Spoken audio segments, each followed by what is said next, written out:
So ngayon nga po guys, pag-usapan natin itong mga Duterte's vloggers na inirereklamo po dahil po scammer. Dahil nga po mga magnanakaw. Kasi guys, yung mga natatanggap kong message, wala po silang boses. So gusto ko pong i-save yung mga OFWs na naglaan po ng pera sa mga hinayupak na katulad nito. Tapos yung pera nila, hindi napunta sa tama. In-scam, binulsa. Sabi ko sa inyo, pipiliin nyo yung tinitira ninyo, ha? Kasi ako kahit hindi ko balak manghalungkat ng mga baho ninyo, yung basura nyo, kusang umaalingasaw yung mga baho ninyo.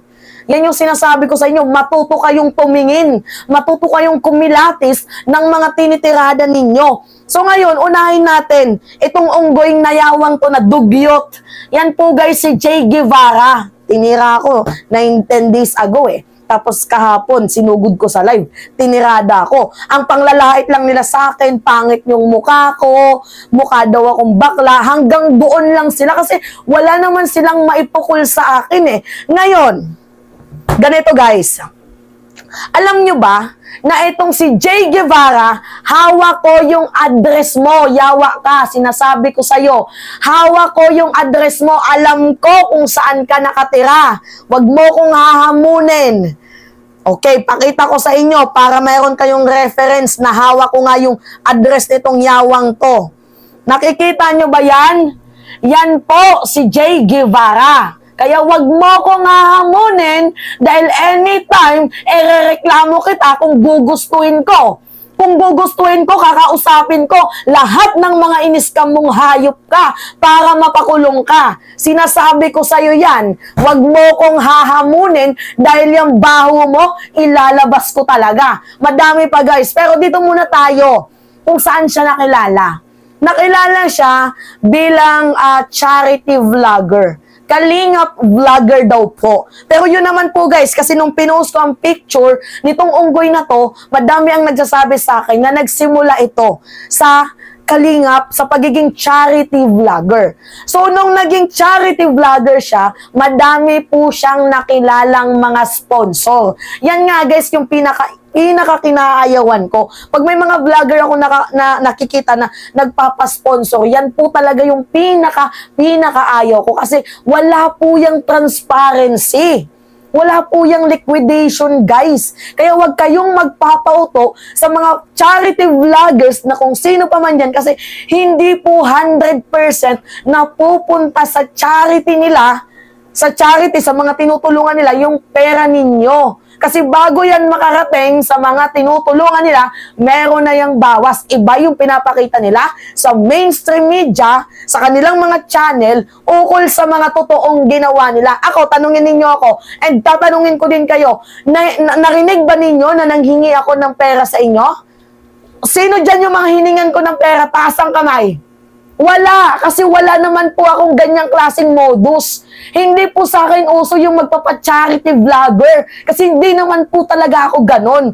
Anytime, pwede kong gamitan ng aking plataforma na, mga kababayan, pwede bang pahingi ng tulong? Kasi dito sa amin, ako lang yung school supplies. Gusto ko yun noon pa eh. Pero ano yung ginawa ko? Sariling pera ko.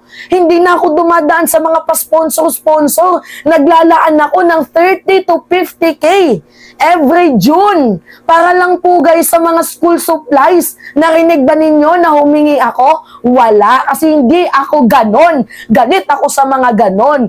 Kung gusto mo mag-charity vlogger ka, total may sweldo ka naman din sa YouTube mo, yun yung gamitin mo, yung bukal sa kalooban, hindi yung nanghihingi ka pa ng pera na pinaghirapan ng iba, tapos ang gagawin mo, ibubulsa mo. Ngayon, pag-usapan natin, itong kanyang in-scam na 1.2 million, maliban pa dun guys, madami pang mga sponsor ang nagreklamo sa akin.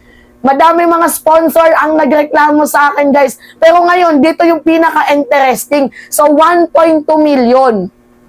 Merong isang babae, hindi ko masyadong kilala yung babae, pero napanood ko kay Saipro. Kung sino man yung Saipro na yun, credit sa'yo. Napanood ko na itong babaeng to, iyak ng iyak. Kasi guys, binibigyan niya weekly ng allowance. humigit kumulang 40 to 50K. Meron po tayong resibo dyan kasi nakatanggap din po ako ng resibo. Although, wala po akong pagkakaalam kung sino yung babaeng yon, pero yung mga resibong ibinigay na kada 2 weeks, nagbibigay siya ng 40 to 50K dito sa Gibara na vlogger na to, na unggoy na to. Tingnan mo, saan ka nakatira? Sa Bagong Silang, Pulong Candy Santa Ana, Taguig City. Alam ko yung pagkakakilanlan mo. Hayop ka, wag mo kong sinusubukan, then ibubulgar ko yung baho mo. Actually, sa mga na-scam netong taong to, i-contact nyo ako, gagawa tayo ng grupo, irereklamo natin to. I-contact nyo ako. Promise, tutulungan ko kayo sa mga OFW na na-scam nito. Tutulungan ko kayo. Ako yung magiging boses ninyo. Hindi ko kayo pababayaan. Gagastos ako sa sariling pera ko. Tutulungan ko kayo. Kung sino man yung na-scam nitong yawang to, itong dugyot na vlogger na to, hindi, alam nyo guys, yan yung pinakakinahayawan ko kasi Pilipino tayo. Diba? Lahat tayo nagsusumikap, lahat tayo nagtatrabaho, tas ikaw, yung pera mo, yung pinapanlamon mo sa pamilya mo, galing sa pang-i-scam. Putang ina mo ka, wag mo akong sinusubukan. So, itong babaeng vlogger na, itong babaeng OFW na to, binibigyan siya, guys, ng 40 to 50K every 2 weeks. Bukod pa dyan, guys, may monthly allowance siya. Nung napatayo na po ang kanyang bahay, ang ginawa niya, nag-demand ng isang big bike. Putang ina mo ka, hindi ka nahiya. Pinatapos na nga yung bahay mo, nag-demand ka pa ng big bike. Asan yung kakapalan ng mukha mong hayop ka? Ang pangit mo na nga, scammer ka pa. Kahit nga si Tito Soto in-scam nitong hayop na to. Alam nyo kung bakit? Di ba naging TVJ Defender yan? Mamaya, ano natin yan yung pang-scam niya kay Tito Sen. Pinaghahanap to Pinaghahanap to Sinasabi ko sa inyo, kaya kong palakihin yung boses ko, hahanapin kita kung gugustuhin ko. Wag mo kong susubukan, wag mo kong susubukan dahil may kalalagyan ka. Tang ina mo, tsumupa ka ng ng 13 years old, binuntis mo, hayop ka, minor de edad.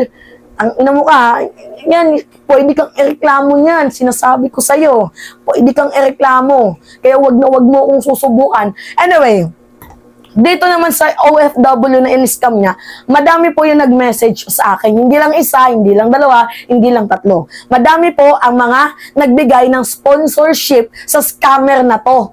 Wala palang picture. Sa scammer na to. Madaming nagbigay ng sponsorship sa scammer na to. Yan si Jay Guevara. Huwag mong sasabihin na sinungaling ako dahil kahit sa ang korte tayo, magharap, ilalaban ko to. Ipapakulong kita, magiging boses ako ng mga in-scam. Yan talaga yung pinakaayaw ko, guys. Mga scammer. Kasi ako hindi ko ginawa yan. Never ako naging charity vlogger. Never po ako naging ganon. Kahit anytime pwede kong gamitin ng platform ko para magsabi na, guys, tulungan nyo ako, guys, kasi namimigay ako ng school supplies dito. Yung susweldoin ko ngayong June, mapupunta lang po yan sa school supplies. Pero kinukontent ko, pinapangalandakan ko, hindi.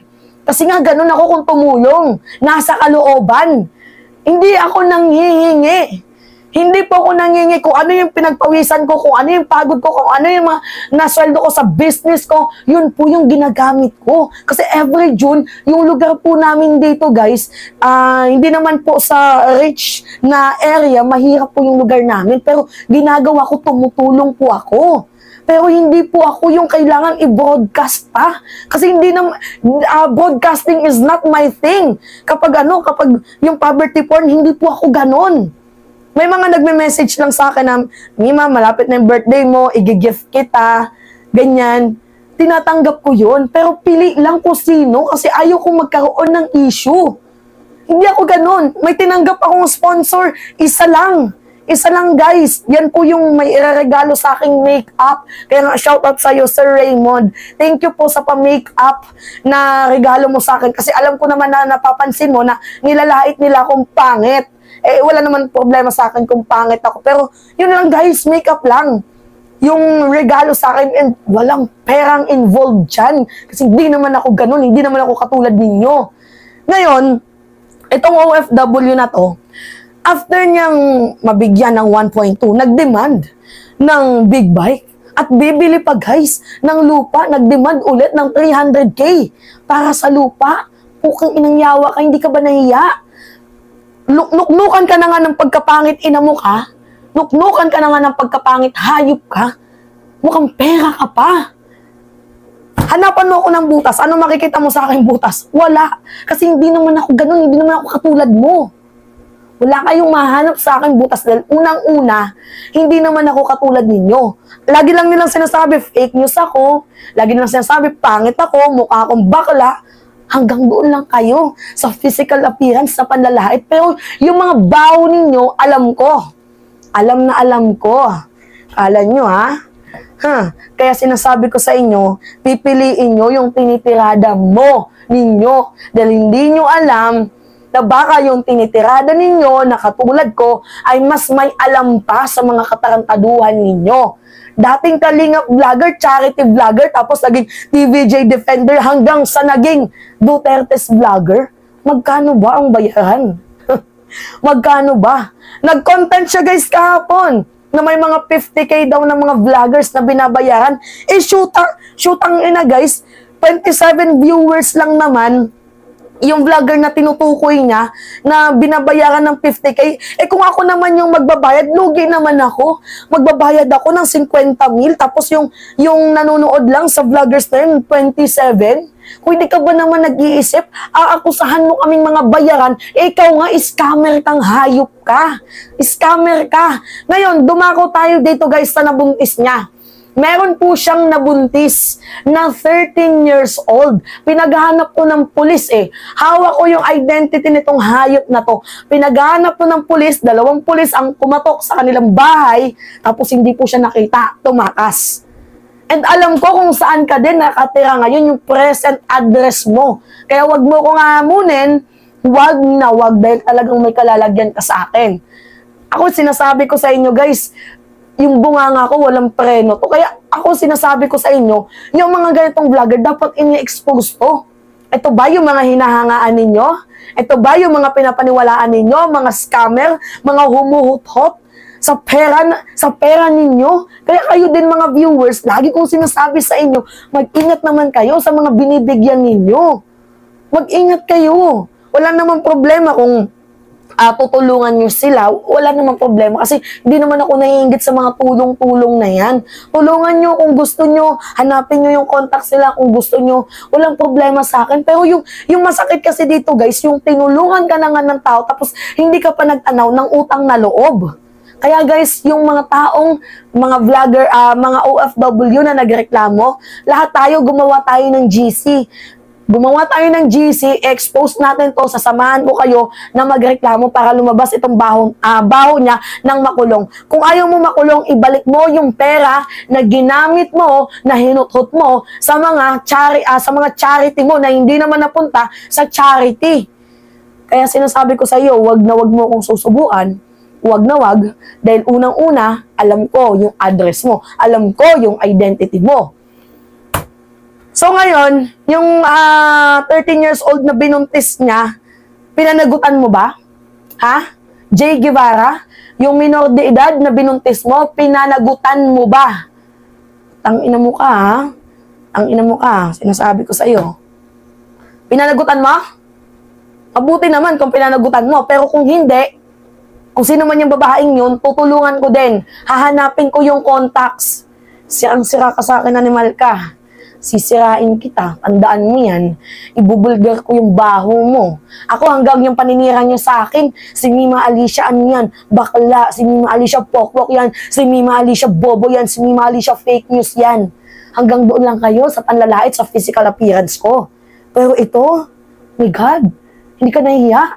Kahit nga din si Tito Soto, ano yung sabi niya, na kahit pag pumupunta daw siya guys ng TVJ doon sa studio, wala daw siyang pamasahe.